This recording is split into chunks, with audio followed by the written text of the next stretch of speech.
All right, good morning, guys. Welcome to The Well. We're going to start off with a pop quiz today. I want you to tell me which one of these three pictures is The Well Church.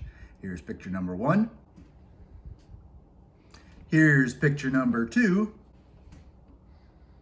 And here's picture number three. That was a trick question because those are buildings and we are the church. I want to kick this morning off with a Bible verse. It is Psalms 139, verse 8.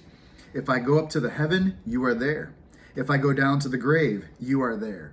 You guys, you know what? God is with us. So this is pretty awesome. I literally have the worship team in my living room right now. So if you guys want to join us in worship, if you want to sing along, you can do that, which is great. If you don't, you just want to spend some time in prayer, getting your heart ready for the sermon Dan's about to bring, that's great. But right now, I'm going to go join the worship team. 1, 2, 3, 4.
everybody, welcome to my house. This is my dining room table. Things are a little bit different this week, and as we work through and navigate this very unusual situation, I just wanted to let you know how things are going to be moving going forward for the foreseeable future. So first, if you are looking for updates on our situation, the best place for that is to go to our website, which is yourwellchurch.org. You can also check out our Facebook page. And if you are already subscribed to our weekly newsletter, The Essential, you'll already be getting these updates in your email. So if you're not already subscribed, you can do that on our website. Again, that's yourwellchurch.org. Although we are not meeting physically, we don't want that to hinder our giving at all. So you can still give all the usual ways online on our website. You can give using the PushPay app. If you want to give physically, you're still writing checks, you're giving cash, that's fine. You can drop them off by the church. We'll make sure that somebody is there to meet up with you if that's the way that you want to give. We are still holding our Rise Drive. We are collecting the Easter baskets for a safe place. If you wanted to participate in that and haven't picked up an egg yet, you can email Abby, and you'll see her email on our screen right now. And you can just go ahead and back and forth and figure out who you'll be buying the baskets for. And once you've done that, or if you have signed up already, you can still drop off the baskets at the church anytime during the week. And again, we'll make sure that somebody's there to pick those up. And of course, since we are dealing with coronavirus, make sure you wipe them down with Lysol before you drop them off. That's about it. So I'm going to go ahead and turn it over to Pastor Dan, and we'll meet up with him in his house. Welcome to my living room. Well, this has been an exciting week. This is probably the first time in all of human history where everyone has showed up to church on time, mainly because church starts as soon as you hit the play button. You can come out in your pajamas, you don't have to brush your teeth, don't have to comb your hair. All the junior high boys said, "Amen. This is the church I've been praying for." The week has been so crazy. Someone said that we should try to unplug 2020 for 10 seconds, plug it back in, and see what happens. I'm willing to give it a go. It's been so nuts. I've been thinking a lot about Proverbs chapter 19, verse 21. It says, "The plans of man are many, but it's the Lord's that prevails." Or one other person put it like this: if you want to hear God laugh, tell him your plans. The coronavirus has disrupted a lot of people's plans all over the place. This last Tuesday, we were supposed to meet as a board, and I canceled because I just felt like there wasn't really a whole lot to talk about. Giving's up, attendance is up. We did a drive last Sunday where we're looking to help out 100 different kids with Easter baskets, and we've already got commitment for 78, and that was in the first week. It's been all good in the hood, so why meet? Well, 2 days later, we received a notice from the health department for Kenosha that said that they were requesting that any groups larger than 50 not meet because they want to help not spread the coronavirus. So we need to take time to talk and pray and see what the CDC says, see what GOD says, see what MOM says, and we had to come to a difficult, but we feel like is the right decision. This has probably been the worst week since Baby Shark came out in 2016. Baby Shark, doot, doot, doot. Well, I gotta be careful because for the first time, you guys can actually hit stop, fast forward. You could auto-tune my voice. We might have given you guys a little too much power. I have friends who were planning to go to Disney World for spring break. That's been canceled. Now they get to spend time with their kids. I saw a meme that said that with all this quarantining in 9 months, there's gonna be a lot of babies. Well, I can tell you that's not true for my house. There's a reason why we send our kids to school, and we love them, but we love them from a distance. Can I get an amen? There are people who were excited about March Madness. Now they're not going to be able to watch that. It's been canceled. There are guys who, big sports fans, everything that's been canceled, NBA, baseball, football, they're going to have to make eye contact with their families for the first time in a really long time. The only people who are excited right now is the toilet paper company, because people have been losing their ever-loving minds. I regret every time that I ever TP'd someone's house, because you can't find toilet paper anywhere. People are taking 2-ply and they're turning into 2 different rolls of 1-ply, which is just dangerous. But with the disruption to all of our plans, we need to keep a level head, be wise, and remember Proverbs 19:21, "For the plans of man are many, but the Lord's will prevail." Our plans fail, but God's prevails. In a crisis, we need to remember who Christ is.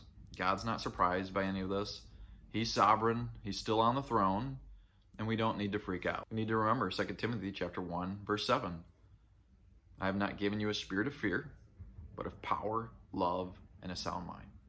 As we said in the letter that went out, that our decision not to meet physically is not a decision based on fear. It's based on love. We want to look out for those who are the most vulnerable. This was not an easy decision. This is one of those choices that disrupts momentum, that not everyone's going to be excited about. And the reality is that as people don't go to church, they tend to not give to church. And so there can be a financial backlash.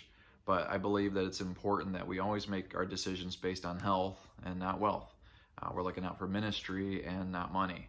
God often does his best work in the midst of crisis. We're going to be talking about Jesus' first miracle, which was brought about because of a crisis. He's at a wedding. Does anyone know what that miracle is? The Bible nerds out there all say it. Turn water into wine. We're going to look at John chapter 2, verse 1 through 3. On the third day, a wedding took place at Cana in Galilee. Jesus' mother was there, and Jesus and his disciples had also been invited to the wedding. When the wine was gone, Jesus' mother said to him, "They have no more wine." For my wedding, there were over 300 guests, and we partied for a couple hours. In the first century, it was not uncommon for a wedding to go on for 7 days, and you thought a Catholic church wedding was long. It's not hard to imagine how the wine ran out. They've been partying hard for 7 days, and they're celebrating. This is not a life or death situation, but it is a potential for public embarrassment. Can you imagine the conversation between the bride and groom?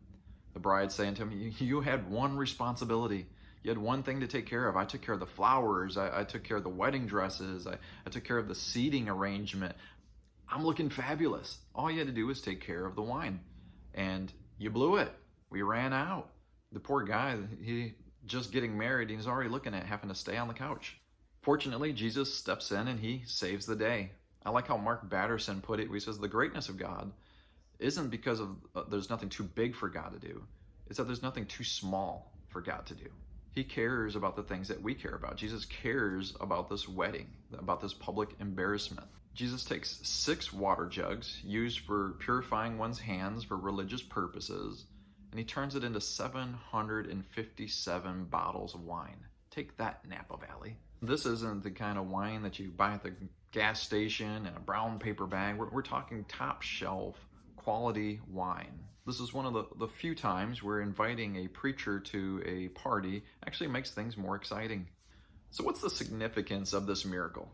Why does Jesus choose a wedding to do his ta-da, to reveal his glory and reveal his mission? Well, let's talk about that. To go from grapes on a vine to fine wine, you have to go through a long process, a process. You don't just take a grape, throw it in your mouth, and instant fermentation. There is a period of time of maturation. There's a time of crushing and maturing that has to take place. In the first century, drinking wine wasn't primarily about getting drunk. Wine was watered down with a ratio of 2 cups of water to 1 cup of wine. Water made the wine safe, and wine made the water safe. The water oftentimes had bacteria in it that would make people sick. If you've ever taken a trip overseas, you know that oftentimes you have to be cautious. My son found that out the hard way when he went to Guadalajara, Mexico. He was told not to drink the water. Well, that wasn't a problem. But when he brushed his teeth, he dipped it into the water and he got super sick. He brought that back as a souvenir. But in the first century, they would often mix the wine because that had an antibacterial agent to it that would make the water safe. And so it was about health and it was about abundance. Wine appears 240 times in the Bible. Sometimes it's a warning about not getting drunk, but oftentimes it's a symbol of God's rich blessing, about God's abundance. In ancient cultures, wine symbolized wealth. Those who are poorer drink beer, but the wealthy, they drink wine. Isaiah chapter 25, verse 6 says, "On this mountain, the Lord Almighty will prepare a feast of rich food for all peoples, a banquet of aged wine, the best of meats and the finest of wines." Wine became a symbol of God's abundance, about God's provision and grace. The Jewish people believed that when the Messiah came, that God's wine would flow like rivers. It's strategic that Jesus' first miracle is turning water into wine. He's showing God's abundance. Someone once said that wine plus dinner equals winter. Coincidence? Jesus is showing that God's provision, His grace, His abundance, it's here. It's strategic that Jesus not only starts with a miracle of turning water into wine, but He ends with wine as well. When He's sitting around for the Last Supper, He uses wine as symbolic of His life being crushed and poured out for us to experience God's grace. We read in Matthew chapter 26, verse 26 through 28. While they were eating, Jesus took bread, gave thanks, and broke it. And He gave it to His disciples, saying, "Take and eat. This is my body." Then He took the cup, gave thanks, and offered it to them, saying, "Drink from it, all of you. This is my blood of the covenant, which is poured out for the many for the forgiveness of sins." Jesus uses wine as symbolic of, once again, God's overflow, His grace, His provision. The reason why this is so strategic is that it takes two things to really take grapes and turn it into wine that's symbolic of what Jesus goes through. And the first one is pressure. Do you feel comfortable? Say pressure. When I was a kid, there was an episode of I Love Lucy, which was a show before the invention of color. And in it, Lucy is making wine, but she's having to step on grapes, and she's going around and she's marching through the grapes and she's crushing. And I remember as a kid watching that thing, and there's no way I would drink anything that someone used their feet to prepare. But in ancient cultures, one of the first steps to turning grapes into wine is you had to crush it with your feet. There was pressure. Without the pressure of Good Friday, we would never have Easter Sunday. So if you feel like your life is being walked all over these days, it could be that God is trying to prepare some fresh wine. If you feel like life is walking all over you, it could be because God is making fresh wine. Pressing leads to progressing. The second thing is patience. Say patience. It usually takes about 40 days for wine to ferment, and then it takes a year for it to be fully prepared. So for a year, it sits in a bottle or in a barrel down in a dank cellar, and it seems like it's wasted time, but what's happening is a maturation or a maturing. And oftentimes when we feel like our lives have been put on hold, we feel like our plans have been interrupted, God is actually taking us through a time of maturing. The waiting time is never wasted time if we will cooperate with God. I've been thinking about something that Jesus said in John chapter 15. It's one of the last speeches He gives before the Last Supper. And in it, He says, "I'm the vine, you're the branches. It's to God's glory that you produce much fruit." God wants us to be potent wine, not potent whiners, which is something that's easy for us. But like Jesus, this takes pressing and patience, crushing and waiting, and it's not easy. But it's often through this process that God turns us into the men and women that He created us to be. So while in the next few weeks, all of these canceled plans are going to feel a lot like deja vu, the feeling that I've experienced this poo before, it's going to be hard. It's going to be challenging. We're going to have to work together as families, as individuals. We're going through something that some of us have never experienced. But if we do it leaning into God, we'll find that we come out on the other side so much better. God is not surprised by any of this. He's not shocked. He's not scratching his head. He saw it coming, but He has a plan. The plans of men are many, but it's the Lord's that prevails. Now, the sermons are going to be shorter, and the reason why is it's strategic because we want you to have a time of reflection, and if you're sitting with your family or friends, a time for interaction. So we would like you to go over the question to ask and answer, what's your knee-jerk reaction to crisis? Are you like Mary? Do you run to Jesus? Are you open to whatever creative plan He might have, His ability to take water, turn it into wine? Next, I encourage you to read John chapter 2, verse 1 through 12. Go over the story of Jesus turning the water into wine and talk about it amongst your family and ask the question, have we ever experienced a time where God creatively intervened? And finally, we just want to thank you for your prayers, your patience as we navigate all of this, and as we lean into Jesus and we ask Him, to make wine out of our situation, to turn us into wine, and for us to be open to all God has. We look forward to going on this journey with you guys, and we're praying for you, and we know you're praying for us. Blessings. Let's keep going.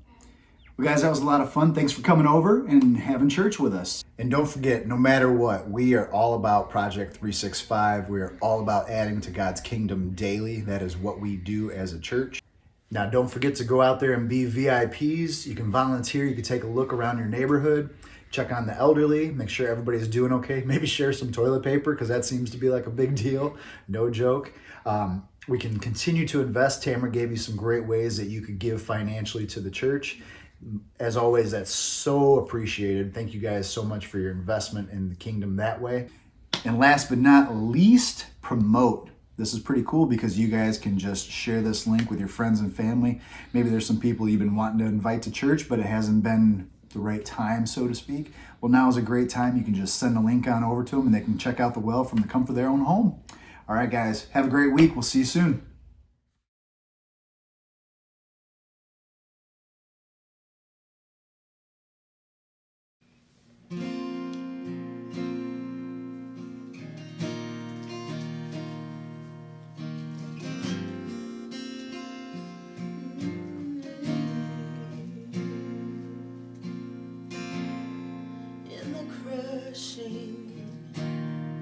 In the pressing, you are making new wine. In the soil I now surrender, you are breaking new ground. So I yield to you into your careful hands. When I trust you, I don't need to understand.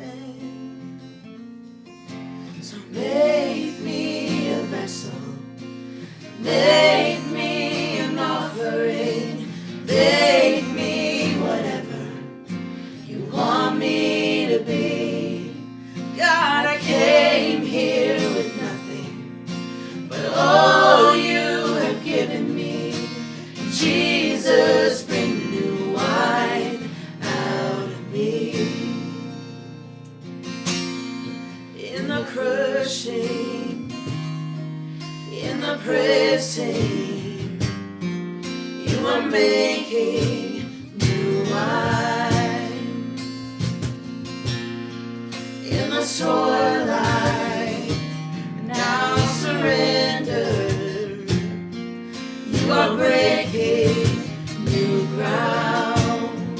Jesus, you are breaking new ground.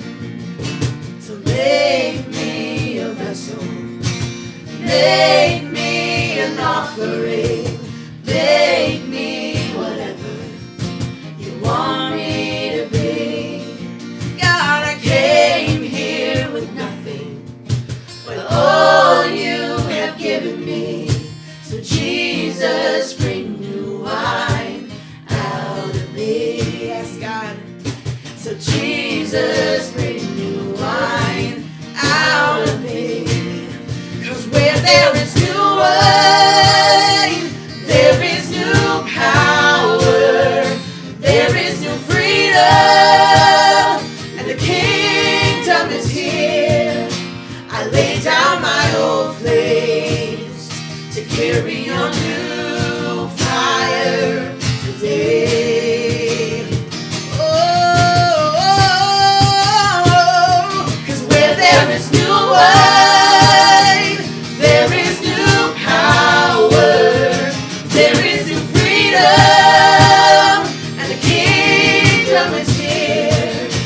I lay down my old place to carry on new fire today.